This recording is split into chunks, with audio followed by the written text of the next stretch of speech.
பண்ணிட்டு இருக்கீங்க? நம்ம கோதுமை இனிப்பு போட்டா தாங்கப்பா செஞ்சுன்னு இருக்கிறோம். அந்த கோதுமை இனிப்பு போட்டா எப்படி செய்யலான்ட்டு ஒரு பெரிய வீடியோ ஒன்று போடலாம்ப்பா. சரிம்மா. அதுக்காக இந்த மாவுலாம் ரெடி பண்ணிட்டு வெள்ளம் இடிச்சு போட்டு இப்போ நம்ம சுட ஆரம்பிச்சிடலாம்ப்பா. சரிம்மா. சுட்டுட்டு பார்க்கலாமா? சரிப்பா.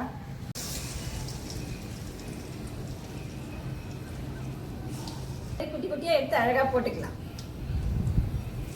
குழி பண்ணி வர மாதிரி குண்டு குண்டாயிடுச்சுமா. ஆமாப்பா.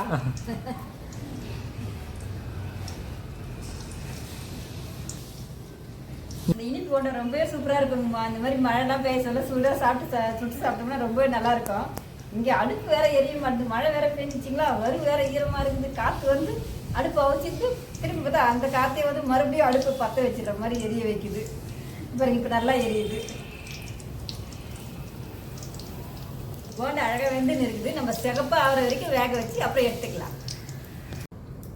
நம்ம கோதுமாவு இனிப்பு போண்டா அழகா சுட்டு முடிச்சிட்டோங்கம்மா. எல்லாரும் வாங்கம்மா சாப்பிடலாம். இது ஒரு பெரிய வீடியோ போட்டிருக்கிறோம், அது போய் பாருங்கம்மா. இந்த வீடியோ பிடிச்சிருந்தா லைக் பண்ணுங்க, ஷேர் பண்ணுங்க, கமெண்ட் பண்ணுங்க. சத்யாம்மா சேனலை மறக்காம சப்ஸ்கிரைப் பண்ணுங்கம்மா.